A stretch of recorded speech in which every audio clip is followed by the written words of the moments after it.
Hello, everyone, and welcome to Watch Julie Make Cold Calls. I am a real estate investor, and my experience in real estate investing is doing wholesales, buy and holds, as well as fix and flips. On this segment, what we'll be doing is making some cold calls. And I want to tell you a little bit about cold calling. One of my goals is for beginners to learn how to do wholesaling and in a way that's free or very low cost. So, cold calling will probably be a part of those efforts for you. And one of the things I can say about cold calling is that a lot of people have cold feet, they're nervous about it, or may dread actually doing cold calls, which is understandable. The best thing to say is just do it. It's a very efficient and effective and low cost way to actually contact owners and find a potential deal. So, what I'll be doing today is making a few calls from a list that I have. My list was purchased through Fiverr, and I have a contact. If you're interested, just reach out to me and I'll tell you who provides my list.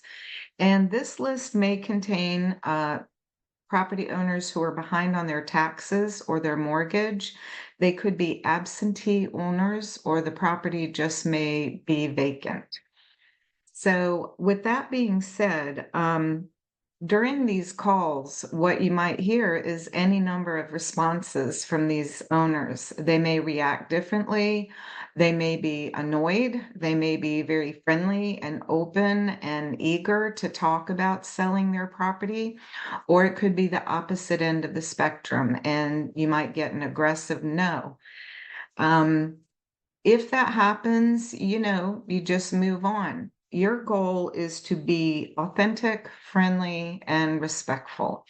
Many times the owner might be in a serious situation. They might be undergoing some stress or distress with regard to their property. So if you can be friendly and understanding and empathetic to whatever the situation is, that's going to help you in the long run. You want to let this property owner talk. You're going to be asking some questions, and these questions are to prompt the owner to discuss their property with you if they're open and willing to do so. Cold calling is generally free to do. I do recommend you use a Google Voice number rather than your personal cell phone number. It just helps. It makes it like it's a business number. So set up a Google Voice number. I think you need a Google Mail, Gmail account in order to do that. But it's very simple. It's an app on your phone, and you're going to go into that app and then make the call from within Google Voice. Now, if you get a no, really, it's best, depending on the no. If they say no and hang up, then we're done. We just, conclude the call. But if they say, well, no, I don't think so at this time, then you can ask if it sounds kind of like they might be giving you a maybe rather than a no, you can say, what's got you on the fence? Find out what they say. This is a conversation between two people, and we're the ones trying to get information from this property owner. The second thing is if you get a no that's not a harsh no, you could immediately say, do you have any other properties you'd be interested in selling? You could also ask if they have any friends or neighbors who might have a property to sell. So always keep trying, asking people if they have a property to sell. That's really going to help you to find a deal. Now, like I said, we are doing cold calling from a list that I purchased, and lists don't usually cost very much. You can target what kind of a property owner you're looking for. As I said, it could be vacant property, an absentee owner. People could be behind on their property taxes or their mortgage. But also, it's nice when people contact you Okay, so in this segment, we're going to be doing a little bit of cold calling so you can see how it's done and the kind of reactions you might expect. But better ways to do it are when the owner actually contacts you, because then you know they're definitely interested in selling that property. You can do this by posting on Facebook, "Hey, I buy houses for cash. Do you know anybody who needs to sell a property?" In a lot of cases, there may be friends, coworkers, any kind of Facebook contacts you have who suddenly find themselves in a situation where perhaps a grandparent has passed away and their property's in probate. Maybe they've acquired the property and they don't know what to do with it. Probably their goal is just to be able to get some cash out of it. So that's an area where you can really help. So make your posts on social media. Let people know I buy houses for cash as is. Another thing, bandit signs are very popular, and I go into that in my course about bandit signs, but that's a way that you'll have people calling you. And so you already know when you get on the phone with them that they have some interest in selling. Another way is driving for dollars and putting stickers on people's doors. So this is also in my course that's on school. It's Millionaire Investing Roadmaps and specifically the wholesaling roadmap. When you're driving for dollars, that means that you're actually driving around town and you're looking for properties that seem to be in some sort of distress. It could be tall grass, you notice chipping paint. It looks generally unkempt, trash cans never get put out on the curb. You don't see lights on and off. Cars may be in the yard, trash may be in the yard, different debris that you're noticing. Plants could be growing up out of the gutters. There are different signs to look for to see if a property may be distressed. So as you're driving around town and you notice a property that may have very overgrown shrubbery, also, you can write down those addresses and then leave a sticker on the door. And I recommend a 3x5 sticker. I don't have any with me, but just something very bright. The post-it notes are awesome, and you want to leave just a note on their door. You're going to take a Sharpie and you're going to write the following: "We buy houses, cash as is, and your phone number." Very simple. You can say, "I'm interested in buying your house. Give me a call," on this sticker. So just anything like that that you write on this sticker and you're going to place it on the door. And you may think, well, Julie, if it's an absentee owner, or if it's vacant, how are they going to know? That's a very good question. Oftentimes, a neighbor might have their contact information and they might notice the sticker on their door. Maybe they're passing by and they could have the phone number for that owner, know where they are, and reach out to them and say, "Hey, somebody left a sticker on your door and it's this number, they want to buy your house." So it's always worthwhile to leave that sticker because you never know. Sometimes the owner may periodically come by the property or have somebody checking on it once in a while. So it's good to do the sticker method. You can also use car magnets to get owners to call you. And car magnets are low cost, maybe $25 or $35 to create one. And you just temporarily stick them on the side of your car door as you're going around, driving for dollars, going shopping, wherever you want, wherever you are, you can have this car magnet that also says, "We buy houses cash as is," and then your phone number. Again, you can use your Google Voice phone number to receive those calls. Lastly, there is a software that's super good for helping you make cold calls, and it's called Deal Machine. Deal Machine sells for $99 a month.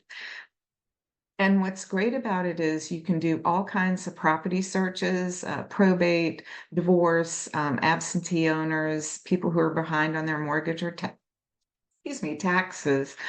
But the really cool thing is you can actually call from within Deal Machine. It actually generates a number for you, a phone number from that area code. And as you are reaching out to the seller on the screen, it pops up a script for you. You know, might say, "Hi, my name is Julie, and I'm interested in purchasing properties in your area." So it's awesome. It's an AI generated script that's in the moment.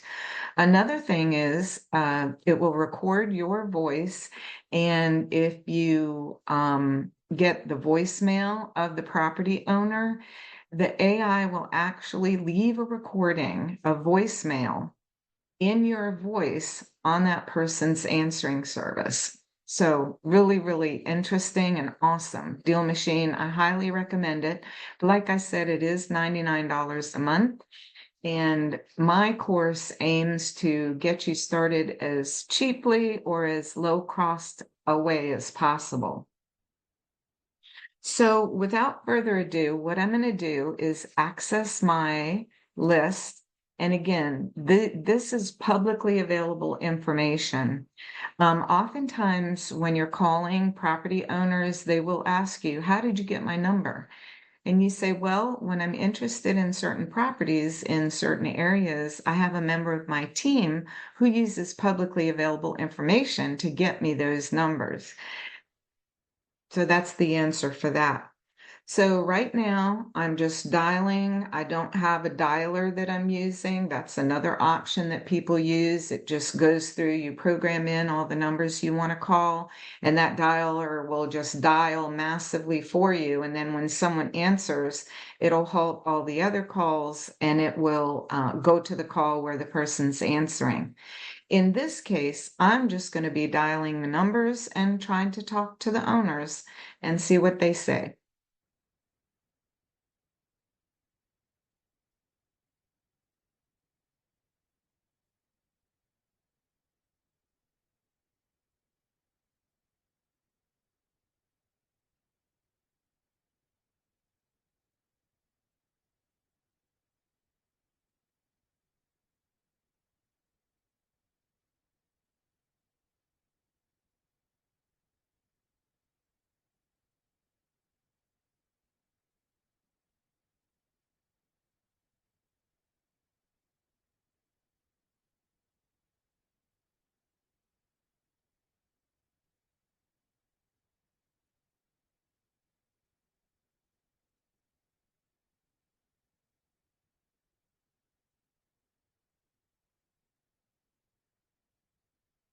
Please leave your message.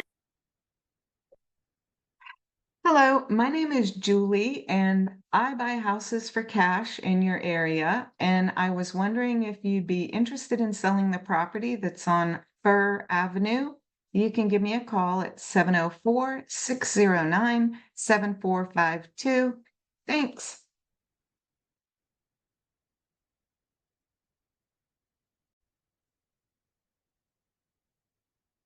So after I call a number, what I want to do is make notes on my spreadsheet that has the list of contacts I'm calling and just leave notes, that I left this person a message and then put a reminder to myself to call him back the next day or two and see if I can actually get him on the phone. Occasionally, too, you might go ahead and send a text and say, "I left a message for you and I was wondering if you're interested in selling your property." Let's go to the next number.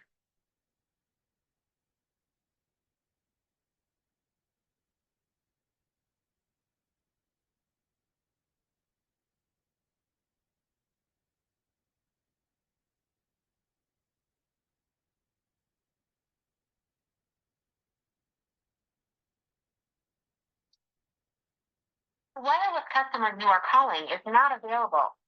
Try again later.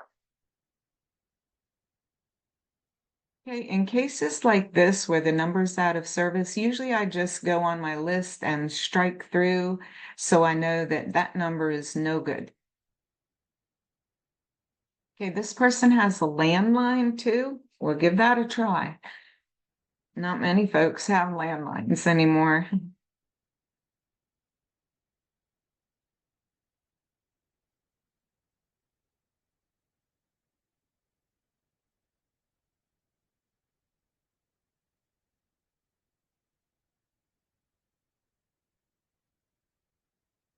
Doesn't sound promising. I'm going to strike that number through as well. There are a couple more numbers for this specific person, so I'll keep trying. And as I'm entering in this number, I heard something recently, and oftentimes the secret to success or the people who find success are those that just didn't quit. So sometimes things can be difficult. I found that a lot of these lists that I purchase, the numbers aren't good necessarily. They may not be accurate. It may take a while to actually reach someone. So this is a time-consuming process, but like I said, this is a way very low cost or no cost that you can actually reach out and find potential owners. Let's try this next number.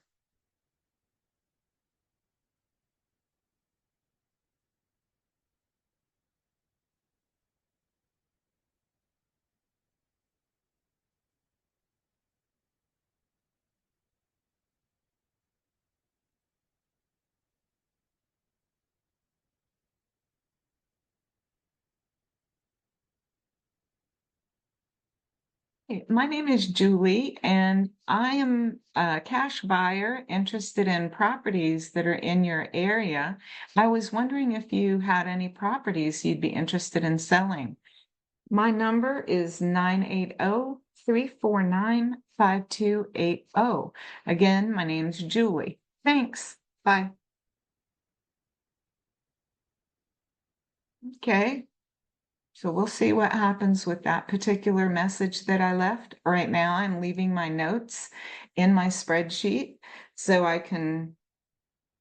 Okay, thought I was getting a response, but it's not, it's something else. So leave notes in your spreadsheet. This will be someone the fortune is in the follow-up. So keep on calling and trying to reach people. All right, next one.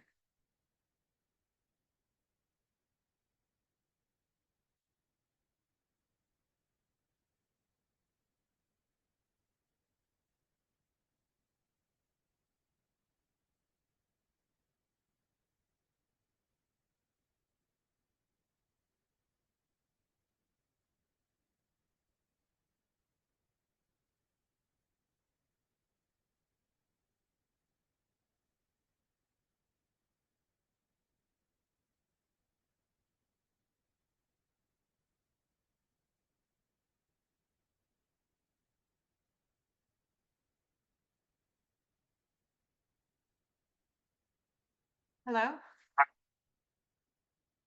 Hi, my name's Julie, and I was interested in a property on Maple Avenue. Are you the owner of that property? No, I'm not. Anything about that? No. Okay. All right. Well, thank you. Mm. Okay. Bye-bye. All right. Interesting. That number was not correct, and he said take me off the list, so I will abide by that.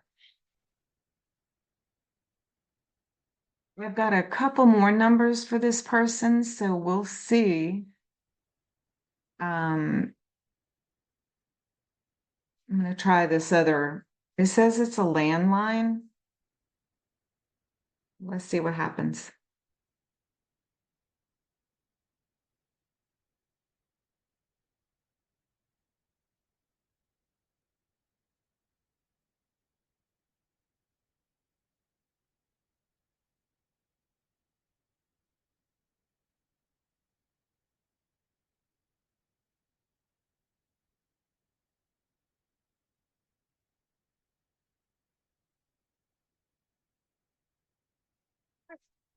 have reached the number that has been disconnected. All right, striking through that number.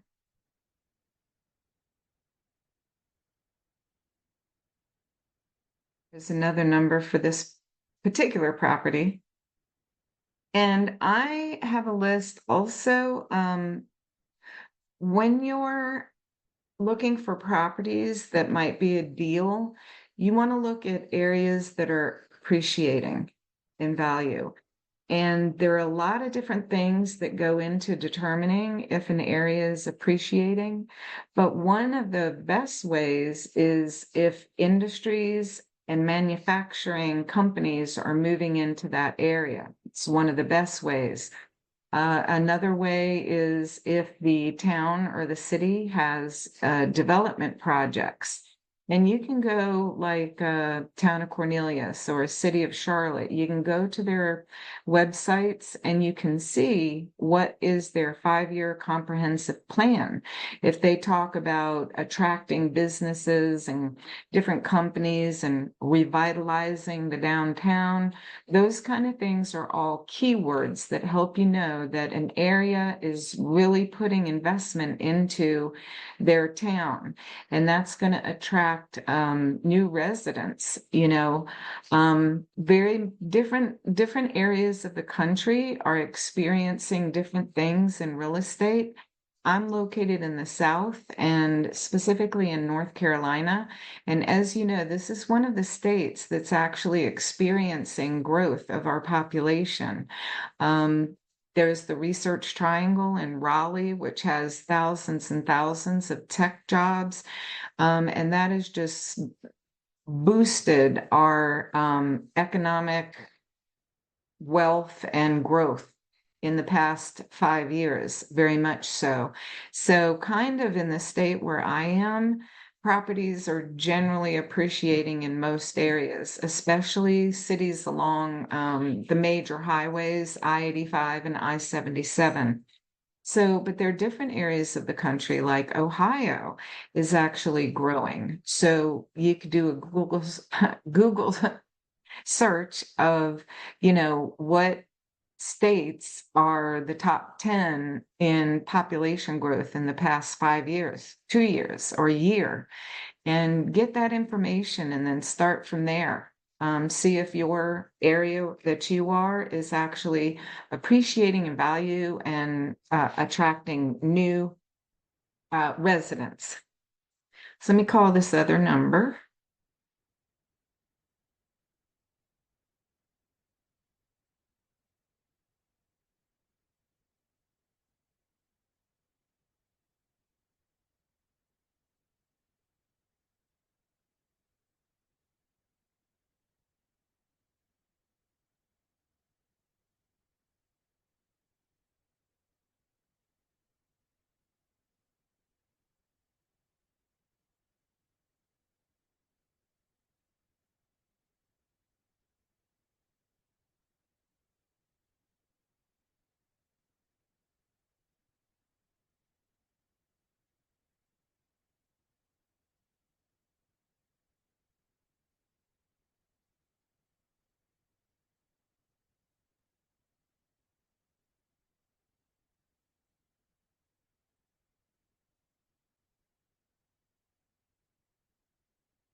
One more ring. Okay. No go on that one. So again, I'm going to leave notes. When I call somebody, I want to make sure I know what's the disposition of that call. Do they need a call back? And sometimes, actually, if I am in the flow of making my calls, then I'll just color my cell in my Excel spreadsheet, which my list comes to me in. I will color like those 2 numbers where I just left messages. I color those green and put bold. And that way I know that I've left a message for them. If I've called a number and it just rang and rang and rang, those will be orange. I might try that number one more time to see if somebody actually answers. But if not, I'll just move on to another owner and see if I can make a deal with someone else. Let's see.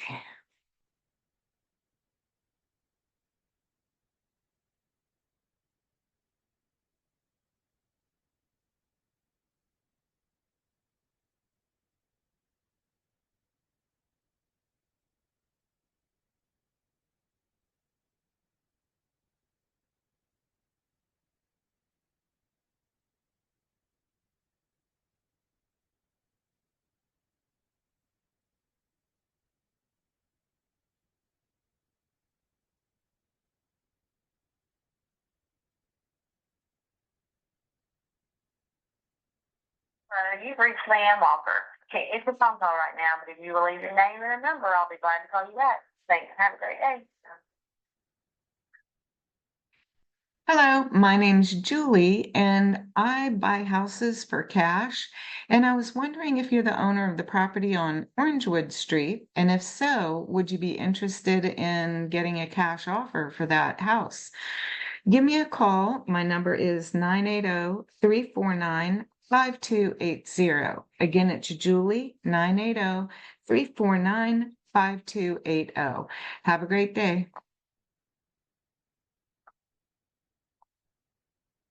Okay, again, making my notes on that particular call.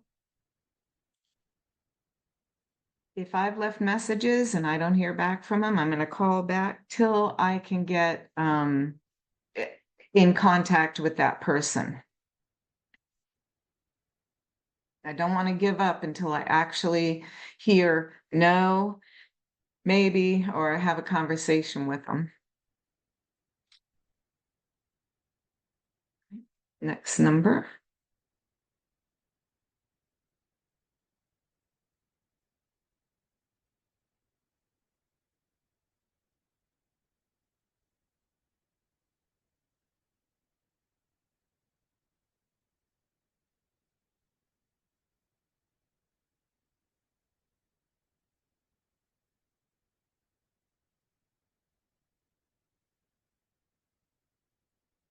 Hello, my name is Julie, and I was calling to talk to the owner of Caroline Avenue property.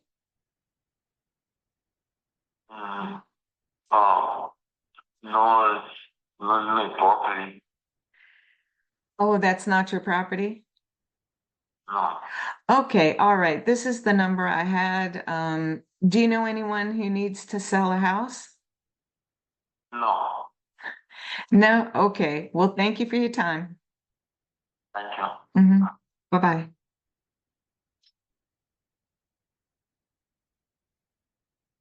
Okay, updating my spreadsheet. Not the right number. I have a couple other numbers for this particular property. They're in the landline list, so we'll see.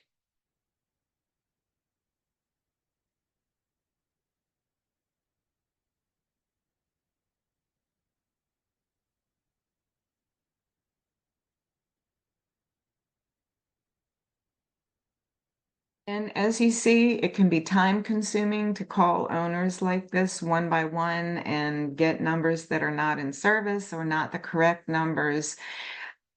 So if you have maybe an hour a day to devote to it, or even a few hours a week on the weekend, it's a slow process, but all you need is one. All you need is one person who gives you a chance and might be interested in selling. Sometimes these lists that you buy are not the most updated information. They also this one also has expired MLS listings, and what that means is that this owner at one time had this property listed for sale with a real estate agent, but the contract period, which is usually 60 to 90 days, ran out without the property having sold. So that's an expired listing. And that does indicate too that this property owner definitely was ready and willing to sell. And we don't know why the property didn't sell or why the property passed that time period and then expired. But more than likely, it needed repairs or renovations, or it wasn't maybe move-in ready. So those are great properties to try to wholesale. Okay, let me try this one last number, and then we'll talk a little more about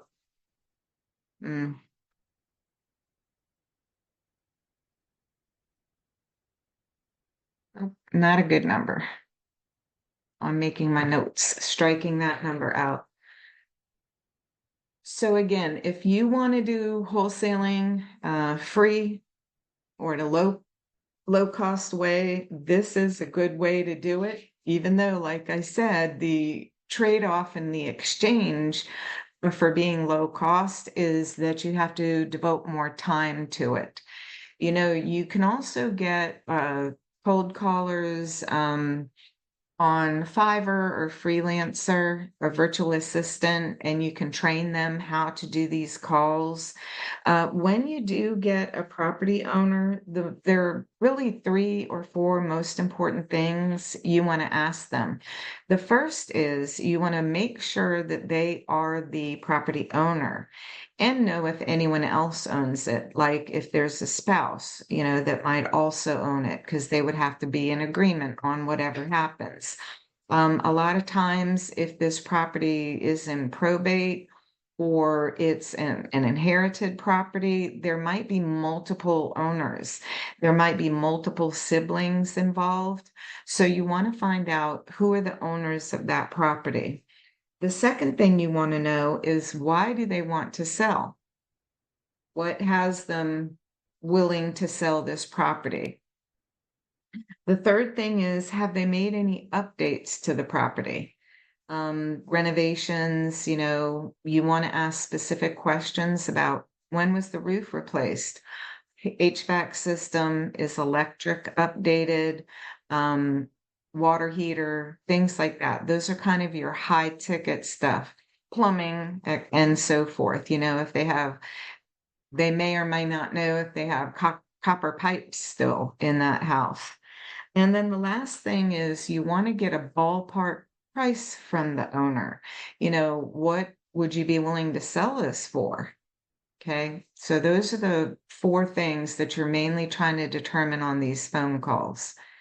Okay, and then if they say, yes, I'm interested in a cash offer, then you need to get a little more information from them. And in my course, I have those sub questions for you. You want to ask them specifically, if they have updated the house, what has been updated? What have they done? Was it flooring, and what year? Was it HVAC? What year did they do that? The roof, when was it replaced? A lot of people, there was a thing a while back where hail damage, you could get a new roof basically covered by insurance for hail damage. And so a lot of people took advantage of that and may have a new roof as of 3-4 years ago.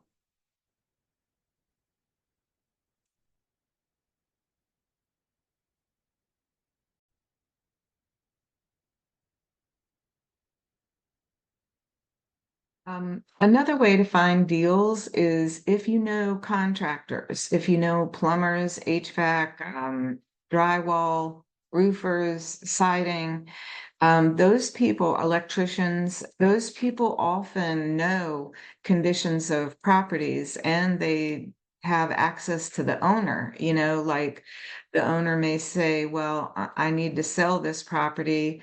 And then the electrician or the plumber or the drywall person knows you buy houses for cash, and may forward or forward the owner's information to you to let you know, hey, this guy said he wanted to sell his house, so I'm forwarding it to you.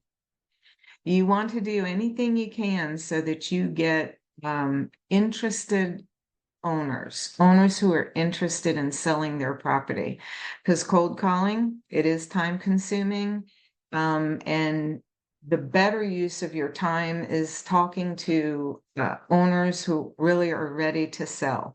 Again, you can find those through Facebook posts, talking to all the people in your network, bandit signs, driving for dollars and putting the sticky notes on doors, and talking to contractors.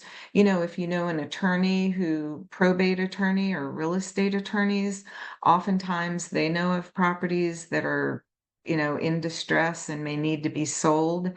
And the beauty of being a wholesaler is that you can move properties very quickly. I've had a property close in as little as 2 weeks.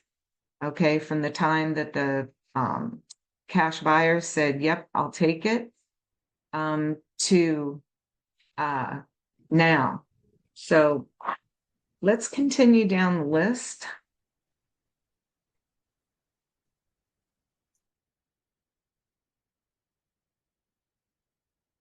Okay, my next number that I'm going to call.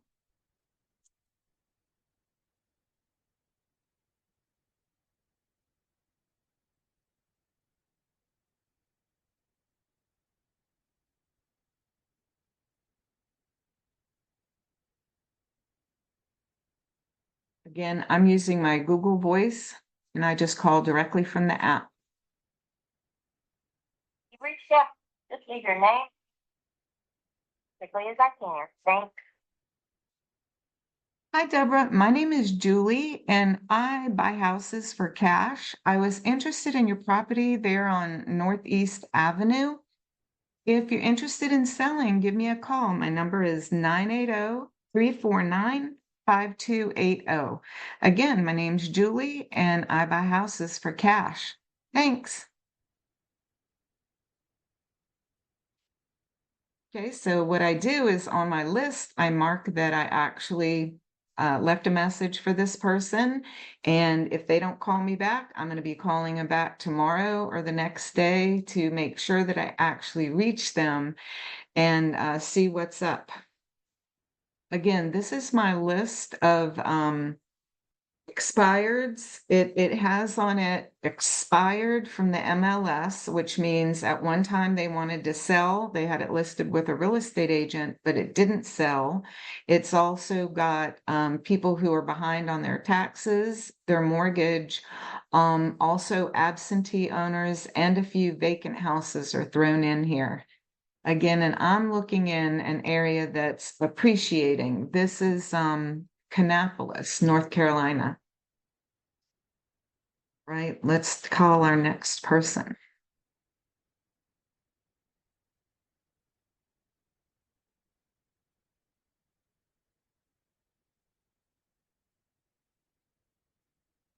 United Wireless. The number you dialed has been changed. All right, so updating my spreadsheet to let myself know that that number is no longer good, but I do have a second number for this person, so let me give that a try.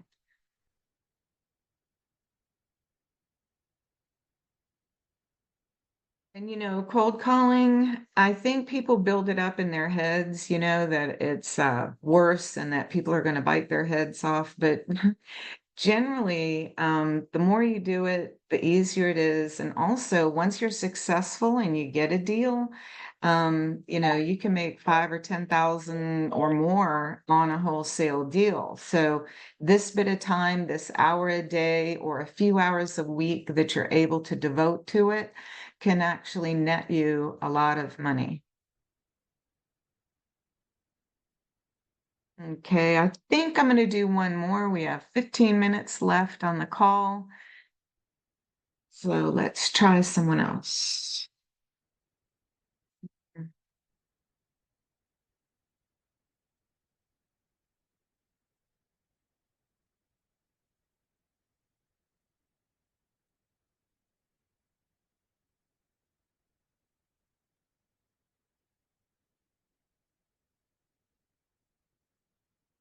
Able to take your call. I'm going to try that number once again. I don't know if that was me or, something with the phone. So let's see. Let's see what's up.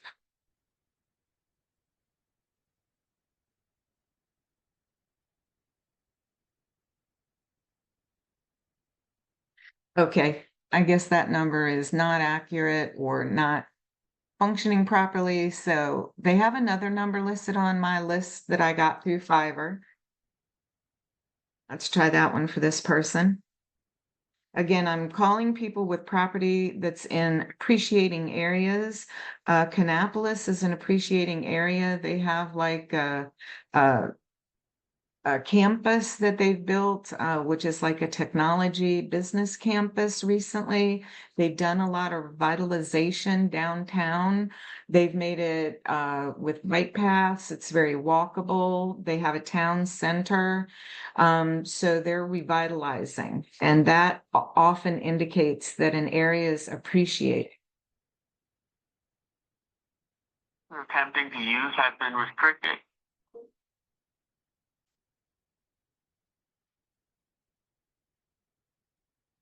Okay, one more number. See if I can get somebody.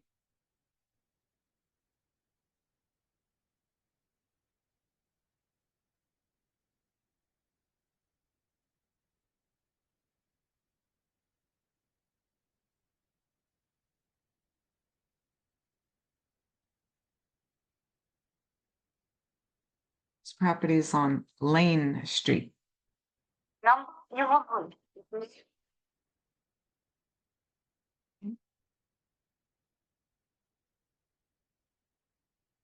Like I said, moving through these lists of potential distressed property owners can be tedious, but my goal is to do things that are free or low cost for you. There's the software Deal Machine that I was mentioning, 99 a month. It helps you move more quickly through some of these calls, and it will leave AI messages in my voice on the answering machine for this person. So let me try another number, and then we'll call it a day for now.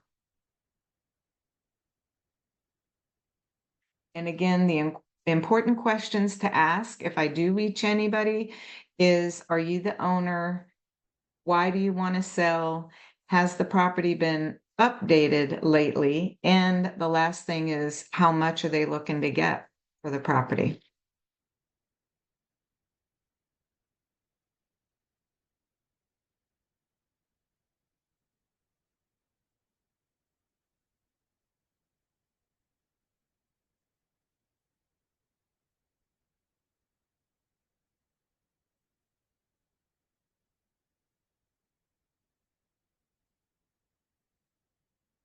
All right. Well, not able to get anybody on the phone in this round of calls, but I was able to leave 4 messages, and I will return those calls tomorrow to those numbers.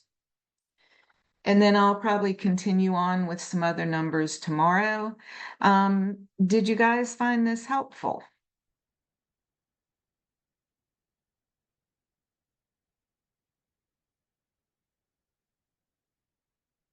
All right. Again, my goal for beginners is to keep it as low cost as possible, maybe no cost. And so that's why I'm moving through the cold calling. But like I said, and I'll reiterate, it's really easier to do wholesale deals when you know that the person is interested in selling. And that would be through them calling you. And the way you can invite people to give you a call is doing posts on your social media. Just make a post that says, I'm looking for houses to buy for cash. Do you know anyone who has a house that they need to sell? Okay, so you do the posts on social media. Another way is the bandit signs. Bandit signs, just those little white signs that you see stuck up at the intersections. And all you do is you take your big, big Sharpie and you're going to write, we buy houses cash as is and your phone number. Write that on both sides of the sign and leave it at busy intersections of neighborhoods that you know are appreciating in value. And also that you know there's some older properties. You know, a lot of times, like in where I am in Charlotte, a lot of places are brand new. They've been building and building in their new apartments and new subdivisions. But there are certain pockets of neighborhoods that I know have older homes and homes built in the 1900s through like the 1970s and 80s. Those are houses that are prime for needing renovation. You know, a lot of times, buyers cannot get lending on houses that have broken windows, houses that need a new roof, houses that might have appear to have structural issues. Sometimes people see cracks in a foundation or in a brick. You know, you might see a crack in there. That doesn't always mean that it's a foundation issue. You know, a lot of houses just settle, but lenders are hesitant to lend on houses like that. So that's a problem with people who are trying to sell older homes, is they actually are not just in need of renovation because they're an eyesore maybe in the neighborhood, but also because a buyer can't get lending on them. So that's the reason that older homes are good or good candidates for an opportunity to wholesale. So your bandit signs, you're going to put those out in those neighborhoods or at intersections of neighborhoods that you know are actually appreciating, also that have those older or some distressed homes. You can also do your driving for dollars, and that's just driving into some of those neighborhoods where you think they're houses that might be in distress. They have tall grass, there's debris or trash in the yard, they look vacant. You know, you never notice any lights on. Roof might have leaves all over it from last season. You know, there are different ways that you can tell that a property is distressed or vacant. Overgrown shrubs is definitely another. Sometimes, you know, there could still be newspapers or overfilled mailbox. You know, it looks like that nobody's actually living there. Trash is never taken out. You know, you never see the trash cans out on the street. So with homes like that, you're going to take those stickers, like I was saying, just get you a 3x5 Post-it note sticker. You're going to write on there the same as you would for your bandit sign. You're going to write, "We buy houses, cash as is," or "I'm interested in buying your house for cash as is," and leave your phone number. So that would be stuck right on the door of a house that you see is looking distressed or unkempt. And then the car magnet, that's another way. Car magnets are cheap, $35. You can stick it on when you're driving around town, but if you don't want it on your car, you just take it off. It doesn't hurt the paint or anything. So I have car magnets, and I use those occasionally. I know I need to update my phone number because I changed my Google Voice number. But that's another way that to get people to call you. That's the easier way rather than cold calling. Cold calling is very effective. It can be time consuming, but any way that you can get somebody to call you instead is the beauty, because you know they're interested in selling. So I'm going to stop recording at this moment and see if there are any questions.